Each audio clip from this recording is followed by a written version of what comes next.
get us going. Just got a few little things I want to touch on today, and then because this is my first trip into Canada to be able to tell my story and the story that I represent, I want to get to the Q&A and, of course, keep that going. It's not unusual or uncomfortable for me as a minister to be somewhere trapped between the subject of death and holding people up from lunch. And so I will do my best to deal with that every way that I can. So here's really what I want to talk about. Imagine no rejection. How many of you are already aware of my story? Oh, and you're still here. I love you.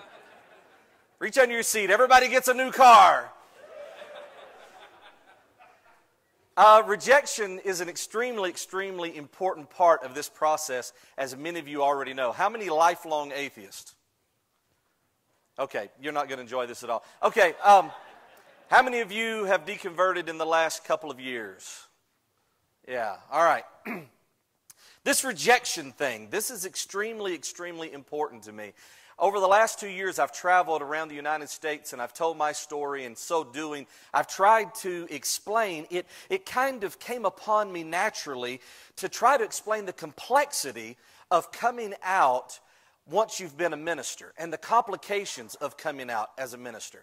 This has been going on for just a very, very short time for me, so it's still very fresh, and I'm still very excited about it, and I still am tall, dark, and handsome and look like a minister. And so there's a very good possibility I may also act like a minister. So you'll have to bear with me, and if anybody goes, starts being traumatized by my action, I won't be offended if you have to leave the room. If the rest of you kind of enjoy it, if I can get a Darwin every once in a while, then we'll be all right. So this thing of rejection, and I'm going to be very, very quick about it, but if you don't know my story, then you need to know that I was a minister for 25 years. At the age of 16, I got saved in Baton Rouge, Louisiana at Jimmy Swaggart's church. What the hell? Do y'all know something I don't know? Where were y'all at? All right? And so I get saved at Jimmy Swaggart's church. I immediately go into the ministry. And that's the course of my life for the next 25 years. I was married at 20. We quickly, developed a family, and that's my career, that's my passion, that's my mission. I didn't know there was any other way to serve humanity. I didn't know any other role to play in life. And so that goes on for a couple of decades. Well, there's this great book out there that this really tall, dark, and handsome guy wrote called Hope After Faith that can give you all the details of how I came out. But what's important to understand is that eventually I begin to perceive very clearly that the identity that I had developed over 2 decades and the identity that everyone associated with me was no longer my identity. It was no longer who I was. When I would look at the pictures that were in the paper, whenever I would encounter someone who called me reverend or pastor, slowly but surely there was a disconnect between who I felt like I really was down on the inside and who they perceived that I was. And so it became my intentions to commit identity starvation. Now, don't get me wrong. I am thrilled over everything that's happened. I am thrilled that this sensational idea of a minister coming out after 25 years has attracted everyone's attention, and it causes wonderful people like you to introduce yourselves to me and to call me all the way up here to Canada to tell my story. I don't regret at all that this took place.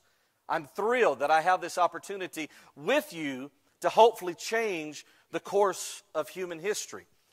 But that was not the intention. The intention was to commit identity starvation. When I realized that who people thought I was, I no longer was, I wanted to back out very slowly. I wanted to get a regular job. I stopped pastoring full-time at the end of 2010. By April the 10th, 2011, I preached what would become my last Christian message in my wife's cousin's church, right? By May of 2011, I had joined the Clergy Project. I reached out to the only name that I knew, Bishop Dan Barker.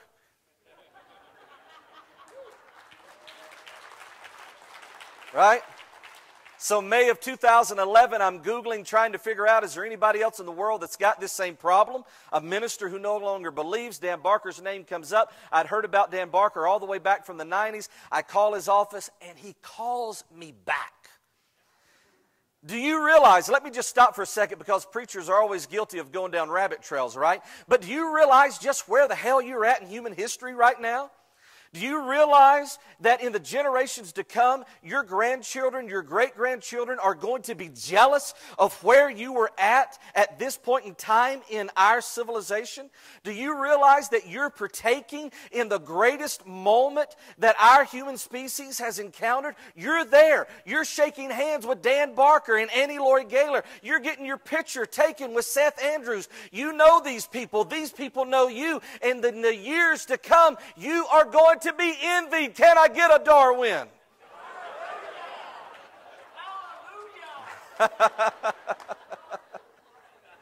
What a fantastic place to be. I called Dan Barker, and Dan Barker calls me back and tells me about the clergy project. And all of a sudden I realized that this isn't just me. I'm not committing some form of self-sabotage, but this is a real process that people go through. But even at that moment, my vision was to commit identity starvation. I would back away from the ministry. I would get a regular job, and it might take months, it might take years, it might take decades, but eventually people would know me as just that building inspector over there.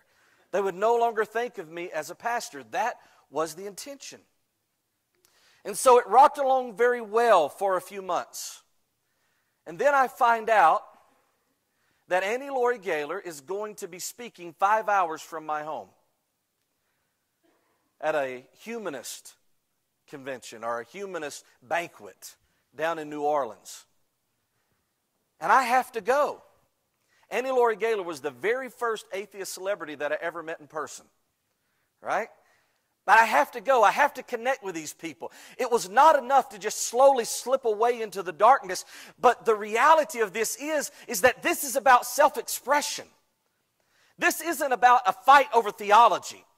This isn't about just engaging in the most current form of cultural warfare. This is about the right of a human being to express themselves perfectly and clearly. Did I get a Darwin? Dan, get out the offering plate. We're getting close. You laugh, but he says that I owe him tithes.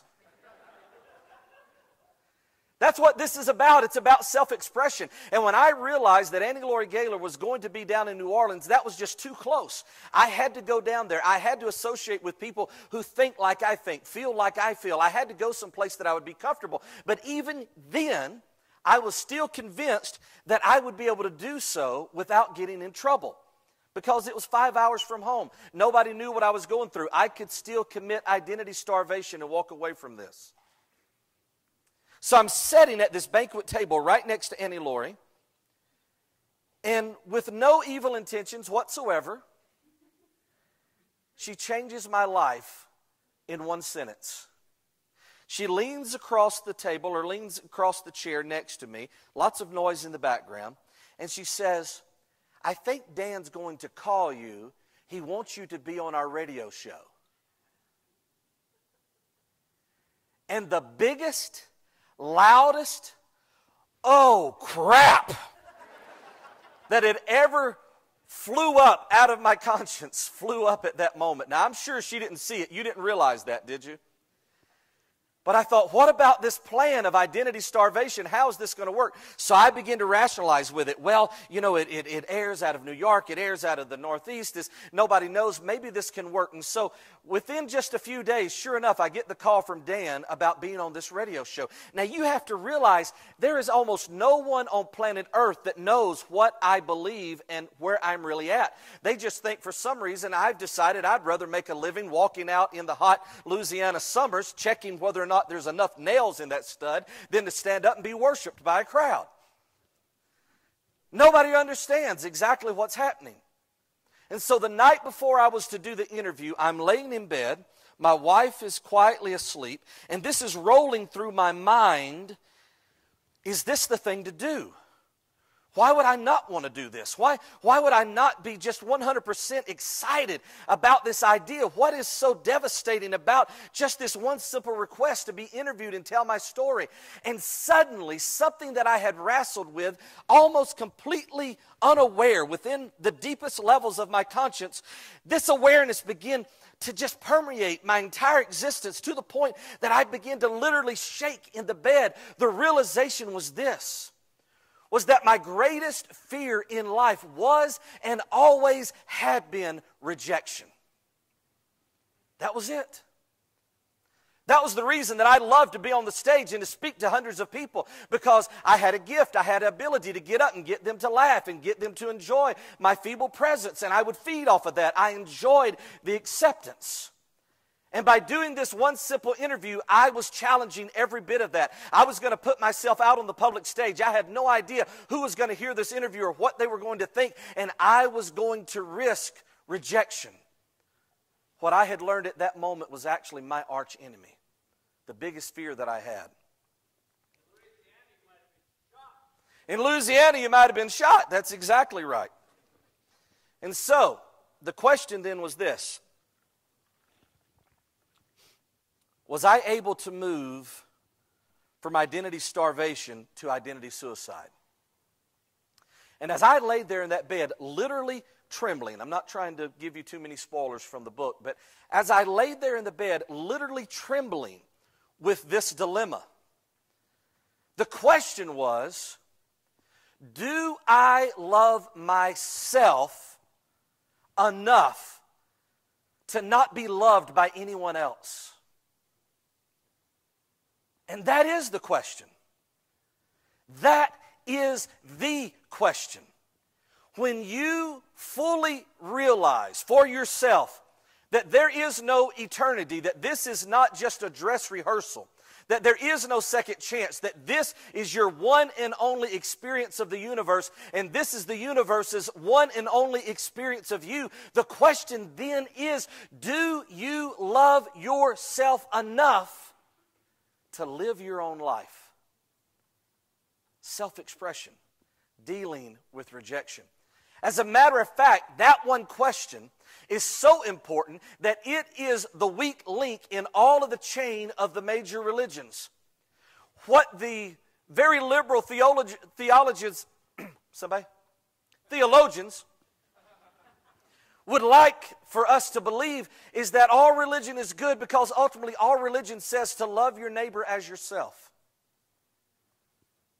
But religion doesn't let you love yourself. So how can you love your neighbor in any good way when you don't love yourself? And so, I realized at that moment that I did love myself more than I loved all the acceptance that I was receiving. And something fantastic happened. Through that breakthrough, I realized over the next few weeks and next few months, as I came out more and more people found out about it, and more people rejected me. I lost my non-religious job in my little community. I was fired because my boss told me I would destroy his business when word got out that I was an atheist. Right? That's a weird time to laugh. I'll take any of them I can get. Our home went into foreclosure. I saved it through bankruptcy, but only after my wife had already left. Almost every single person in our immediate family rejected us, turned their back, completely ostracized in our community. Facebook became such a gut-wrenching experience. Day after day after day, more people were criticizing, more people were challenging, more people were insulting. People who once seemed to just gush with approval, now at best were filled with pity, and at worst were filled with disgust.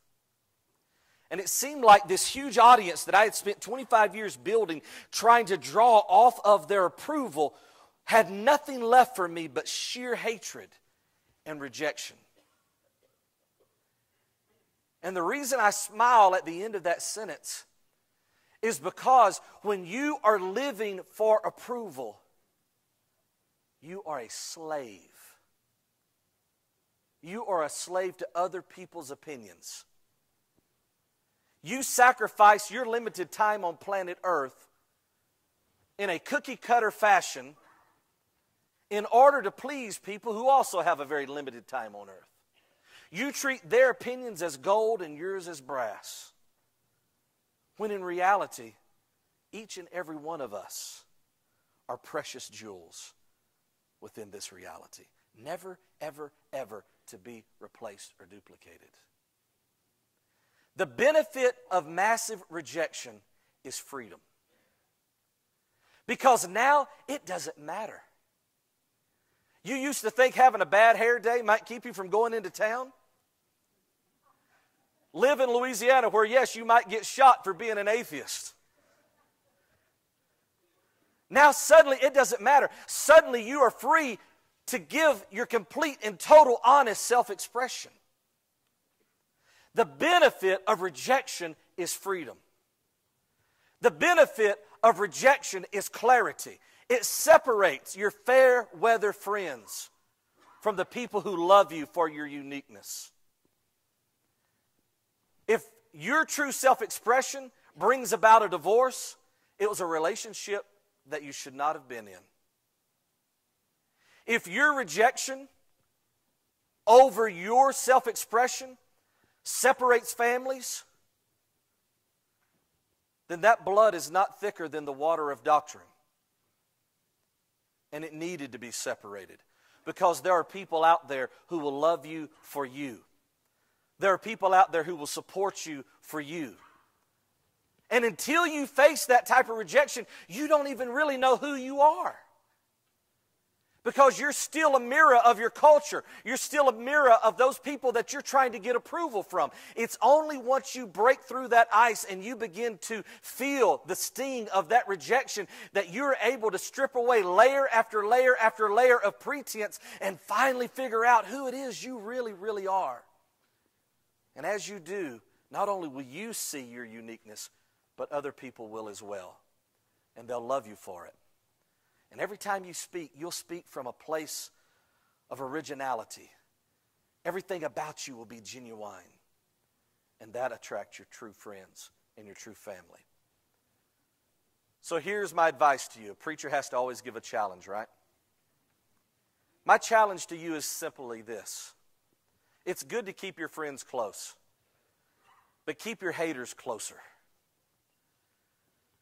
Because the haters, they really shape you. Like an artist taking a large block of stone with a vision and chiseling it down into some beautiful, unique treasure. The haters are chipping away at your weaknesses. They're chipping away at your pretense. And they're drawing out your originality. They're drawing out what makes you special. So now Facebook is fun again.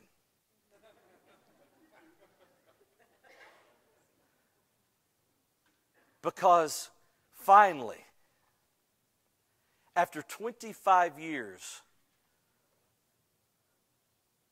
of an embattled, passionate, sincere, heartfelt journey, I have finally found that special being that I was looking for. Right here. Thank you.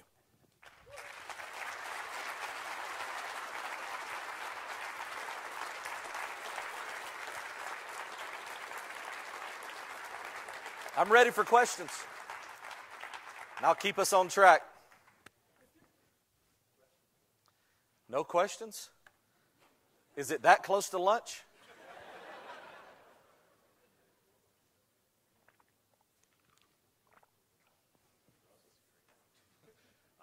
I don't know if this is true for you, but I've always heard that people who are called to the priesthood get a calling.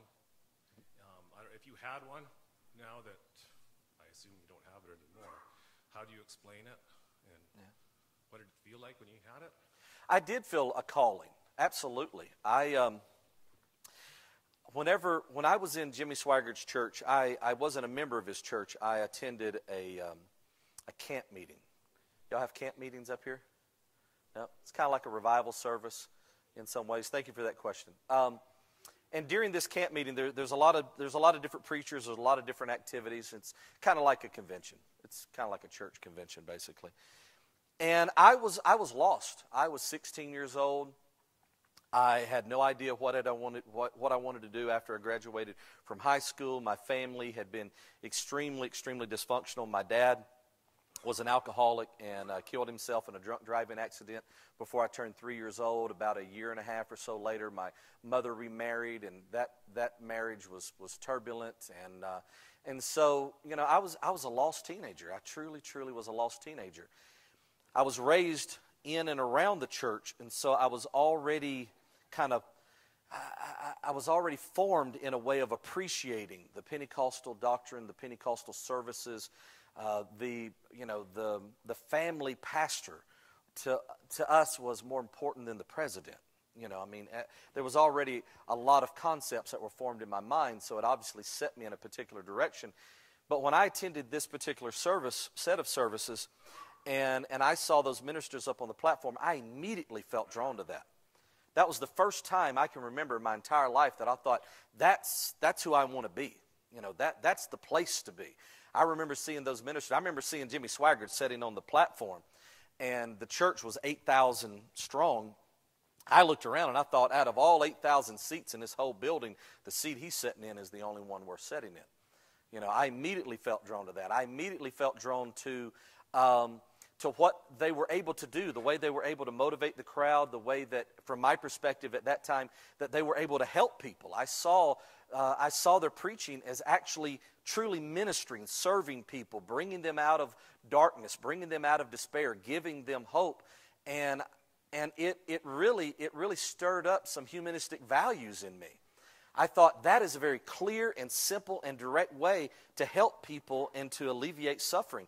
And it really woke up in me this love for humanity.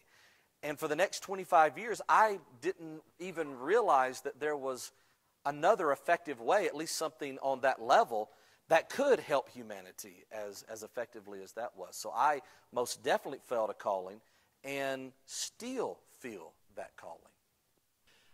You mentioned before that the people that you, served for 25 years, they seem to have a very negative response. But could you tell us more about that? Was it like 100% of people disconnected with you when they heard your change of identity? Or? Right.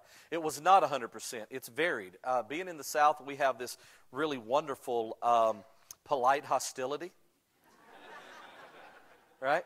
Where we're able to hate you and also carry your groceries to the car.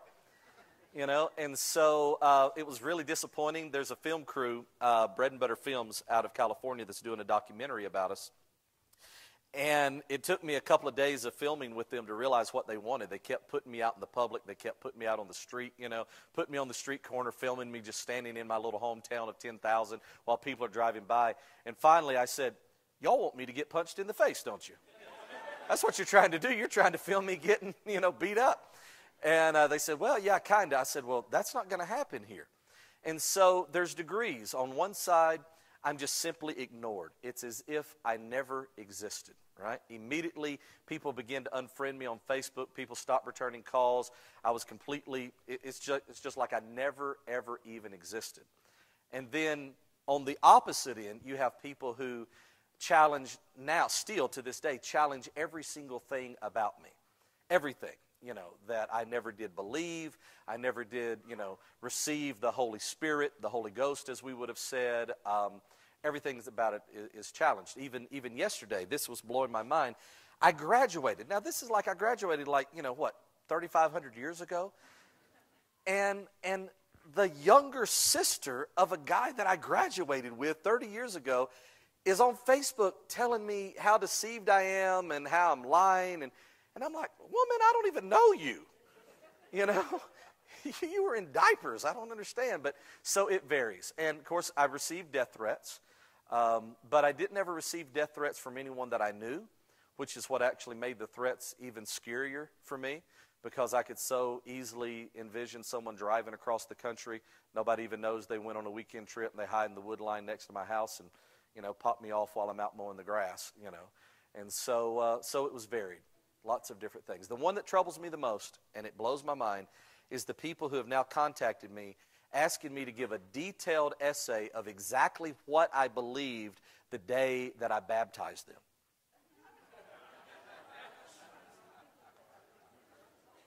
And I'm like, seriously? You know, I mean, did we run out of water? Just go get rebaptized, you know? Yes, sir.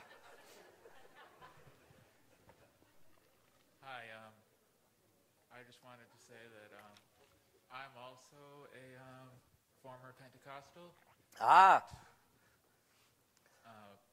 Now, you know all the crazy things they do, like speaking in tongues, getting Sure. slain in the Spirit.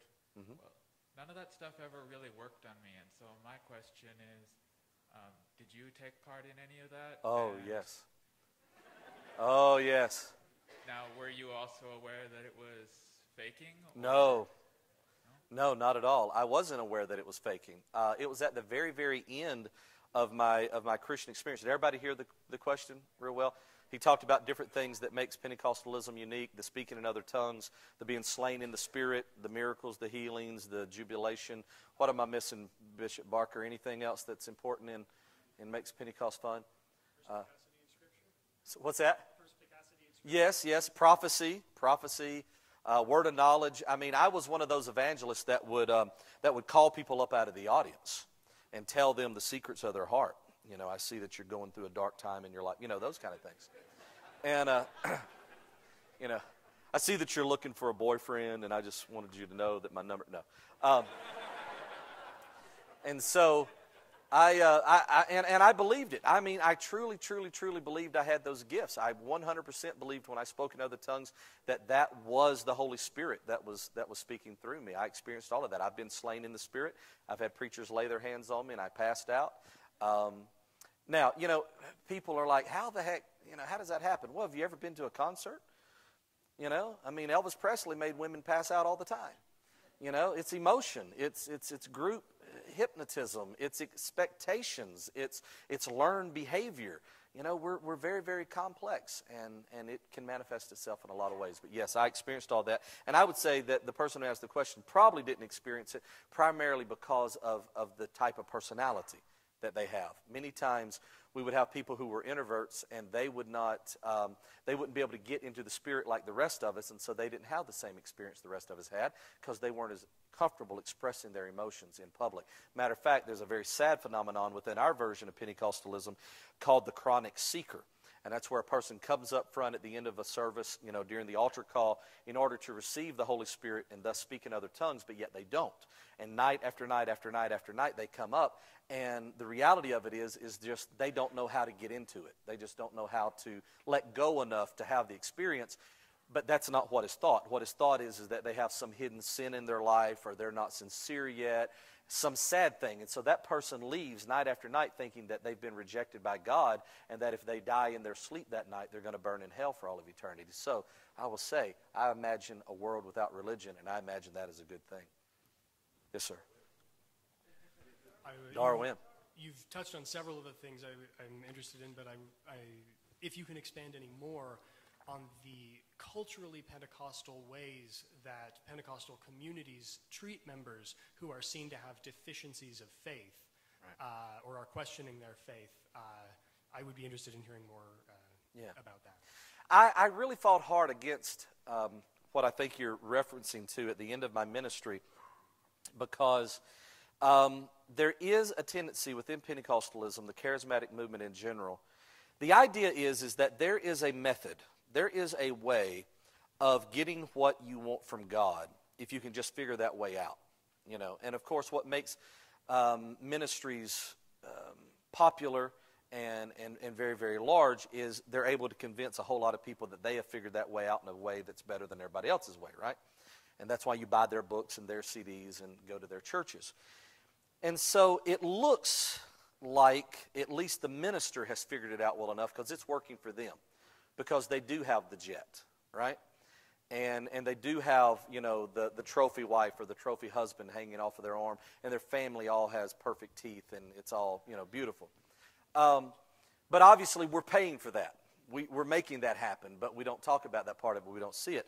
And so inevitably what happens to the unfortunate member in the congregation, when they're not healed of their sickness, when they don't get a job, whenever their relationships do go south, the sometimes expressed, but usually unexpressed opinion of the community is, you're not doing something right.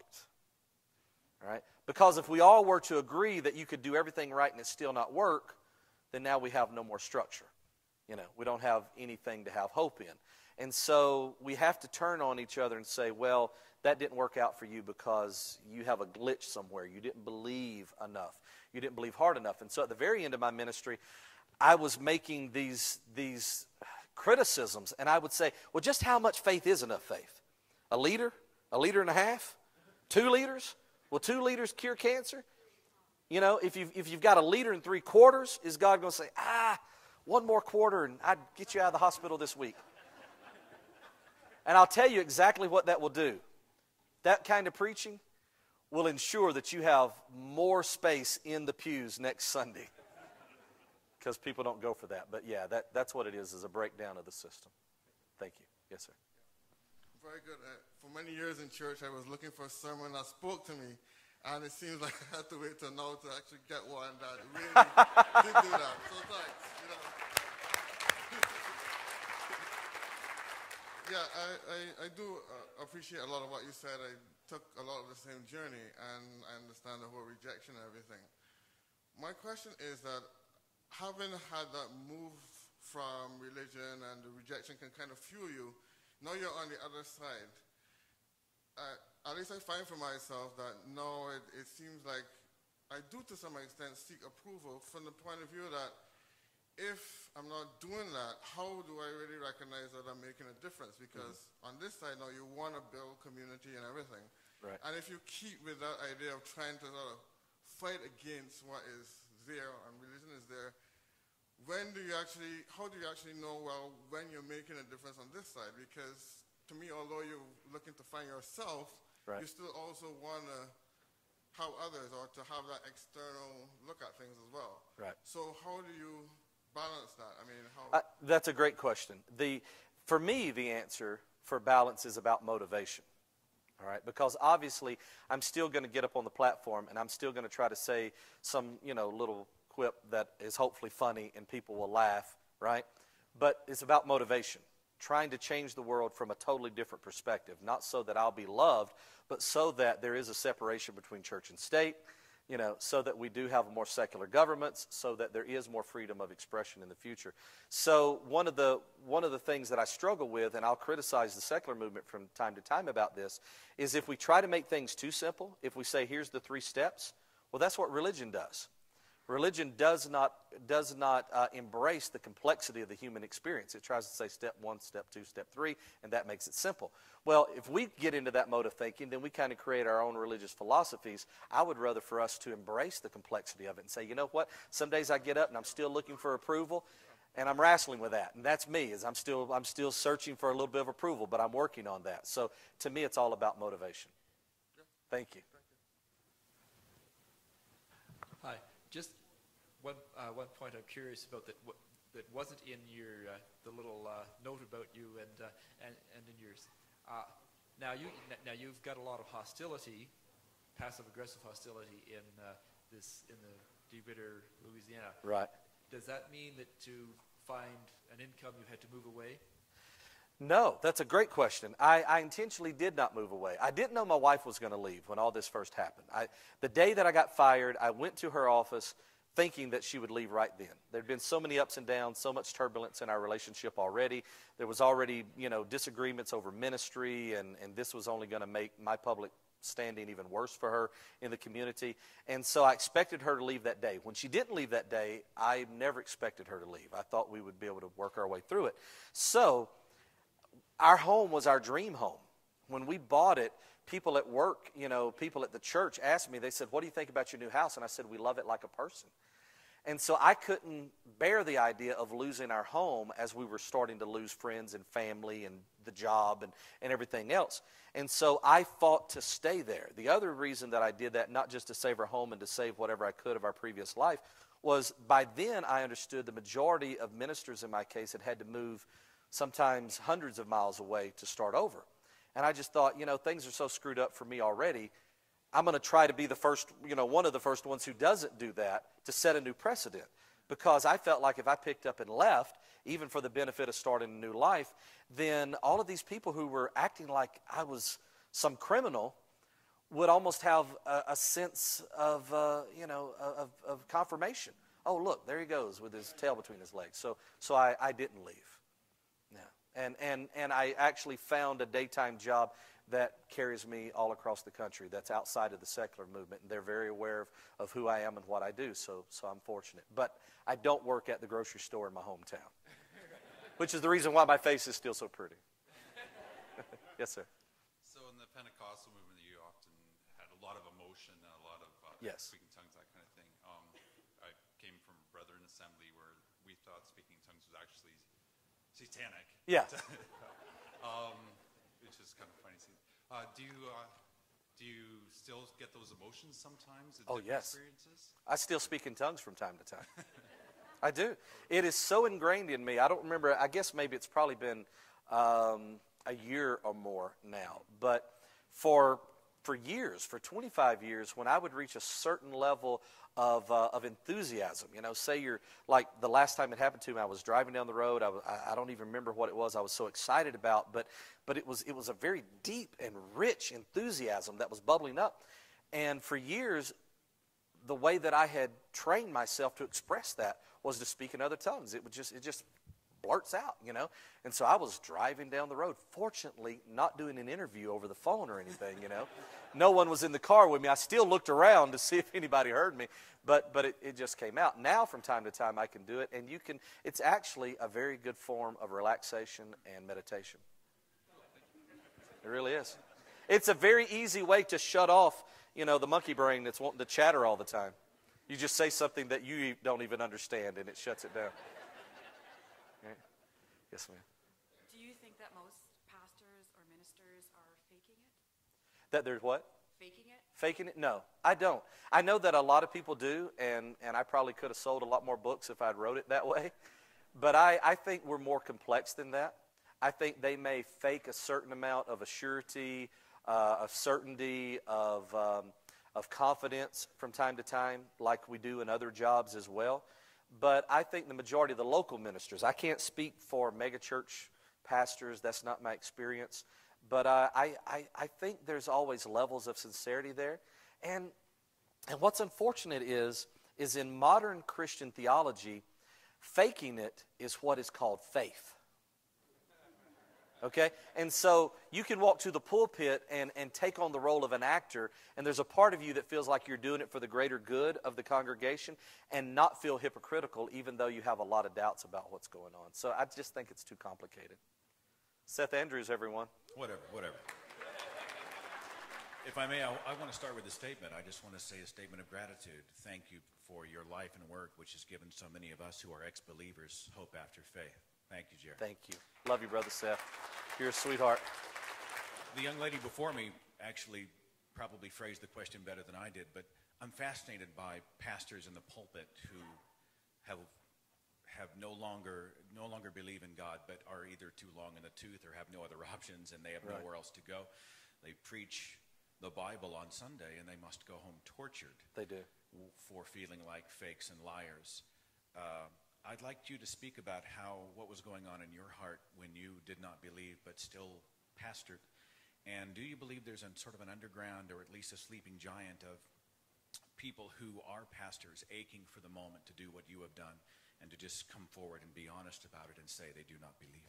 Thank you. I think the Clergy Project, everybody aware of the Clergy Project? Right? Most everybody look it up, Google it. Very, very, very substantial. Dan Barker, of course, is one of the founders of the Clergy Project, along with Richard Dawkins, Daniel Dennett, Linda Lascola. Great books out there about the history of it. I think that the Clergy Project represents the tip of the iceberg, that it is an expression of what's going on in the hearts and minds of countless ministers all across the world. For me personally, I was one of those complex people. There was a level of awareness, and it was always growing, but there was a level of awareness that I did not believe what the congregation believed, but I still believed a little something. I went through phases of deism, We've actually wrestled in the clergy project. We wanted to bring in our deistic brothers in the very beginning because we know what trauma they're living through by being in that position. They're preaching to theists, but they're deists. And so I went through all of those different levels of uncertainty, but I was always being compelled by this calling of trying to do something for the greater good. And at the very end, especially when I was preaching at this particular charismatic church at the very end of my ministry, I really thought, even though I was no longer a supernaturalist, that if I could hold on to them in such a way and communicate to them what I had slowly learned and relieve them from what I saw as the burden of supernaturalism, that I would actually be completing my mission with them, that I would actually be helping them live a better and happier life and better self-expression. But the issue was, at the very end, I realized that what I was going to do was destroy their church, and I never felt like it was my church. I felt like it was theirs. And so I lied and left for other reasons. Annie Laurie Gaylor, everyone. My first atheist hero. Jerry, I just wanted to give you a heads up that in a few days you're going to get a phone call from Dan. Oh, God, what now? Oh, no, you're too sweet. Thank you all very much, everyone.